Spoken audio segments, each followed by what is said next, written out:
Sementara Geraha dalam proses pengecoran, Pastor melihat ke langit. Langit ini di sebelah kanan mendung, dan tentu ini dihindari karena kalau hujan maka pelesteran ini tidak kering dengan baik. Namun di sebelah kiri itu terang, ya. Sebelah kiri terang, sebelah kanan ini gelap. Gambaran ini Pastor mau posting, tujuannya adalah gambaran kehidupan manusia.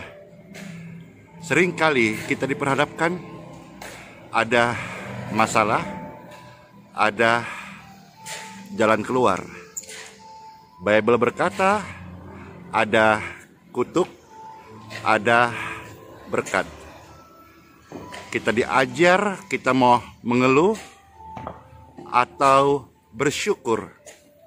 Kita diberitahu oleh firman Tuhan, apakah kita mau terus tinggal dalam lembah air mata atau datang kepada mata air sumber hidup.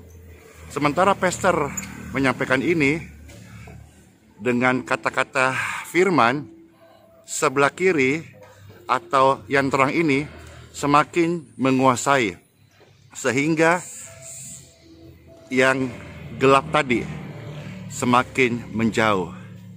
Kalau kita bisa mengucapkan kata-kata yang baik, mengapa harus mengucapkan kata-kata kutuk? Kalau kita bisa memberkati, mengapa harus mengutuki? Kalau kita dapat mengampuni, mengapa harus membenci? Kalau kita harus dapat memberi, mengapa kita menyimpan? Kiranya renungan tentang langit ini, ya, bisa memberikan kita sebuah pengharapan, pencerahan.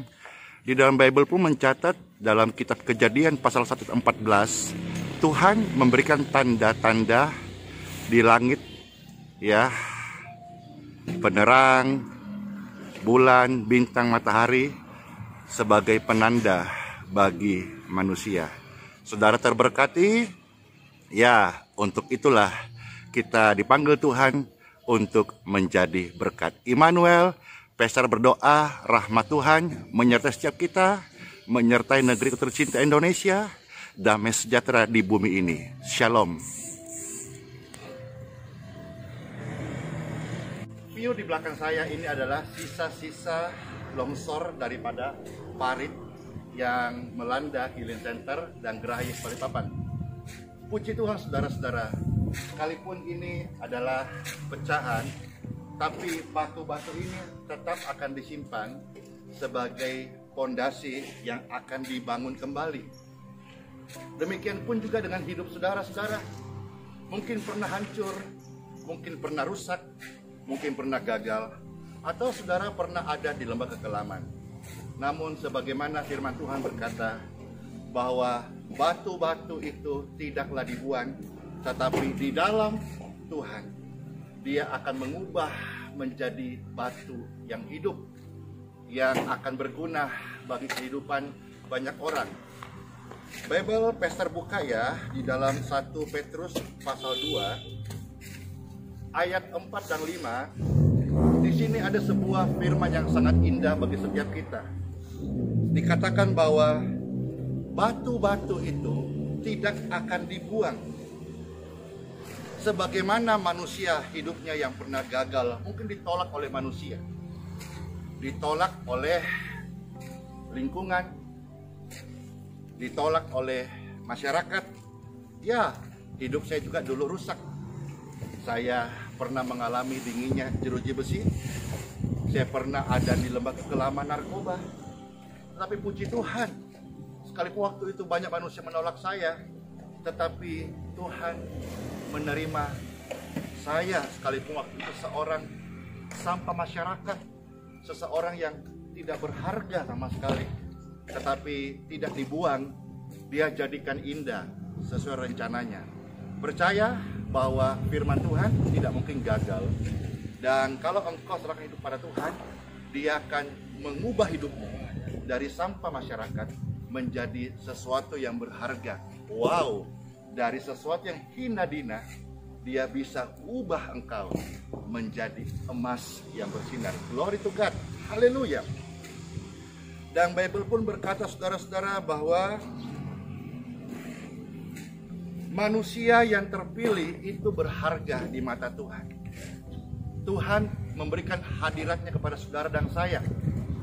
Hadirat Tuhan membuat kita kuat melewati segala hal dan termasuk bangkit dari masa-masa kesesakan. Dan sebagaimana di dalam Yesus kita menjadi batu yang hidup, maka di dalam Yesus hidup kita yang pernah gagal, Dia akan membangun kembali di dalam hadiratnya, di dalam kekuatannya, di dalam kuasanya, di dalam kasihnya. Batu-batu ini akan dipakai menjadi sesuatu yang berguna. Mungkin suatu hari tidak kelihatan lagi, tapi menjadi fondasi yang kuat. Mungkin masa-masa kemarin sebelum seluruh bumi mengalami wabah seperti hari ini, itu masa-masa iman Anda sedang ditanam sebagai fondasi.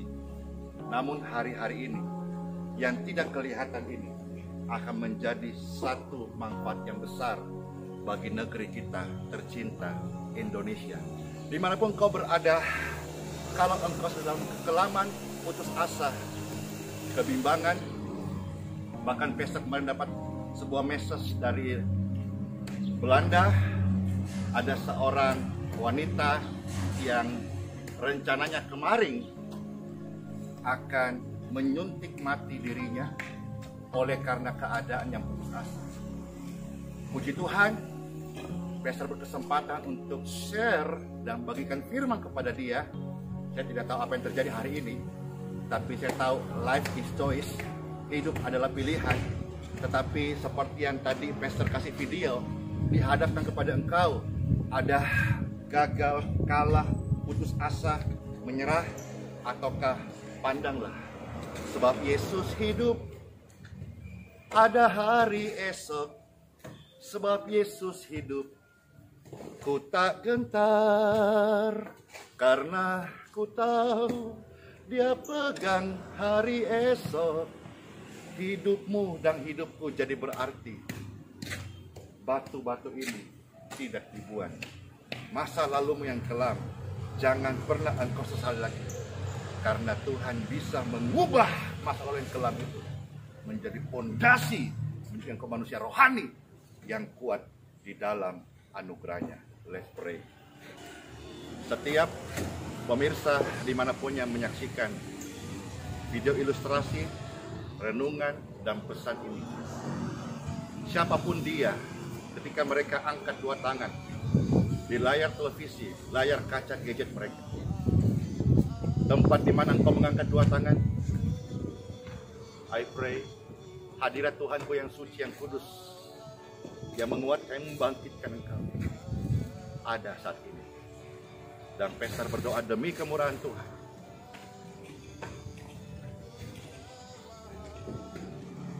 terimalah kuasanya, terimalah rohnya yang membawa engkau hidup yang baru. In Jesus name. Pastor berdoa dalam kesempatan yang berbahagia ini, setiap pendengar, pemirsa dimanapun engkau berada, yang sedang duduk di kursi roda, ya, saya sedang berbicara yang sedang duduk di kursi roda. Siapapun Anda yang sedang duduk di kursi roda sekarang ini, berdirilah in Jesus name, dan terimalah kesembuhannya. Amin. Saudara terberkati, bagikan kabar baik saja kepada seluruh penjuru dunia. Kasih tahu kepada setiap umat manusia bahwa di dalam Yesus engkau memiliki harapan. Masa lalu yang gelap, yang kelam, sebagaimana saya yang hancur, Tuhan Yesus memulihkan dan memberkati. Immanuel, Shalom.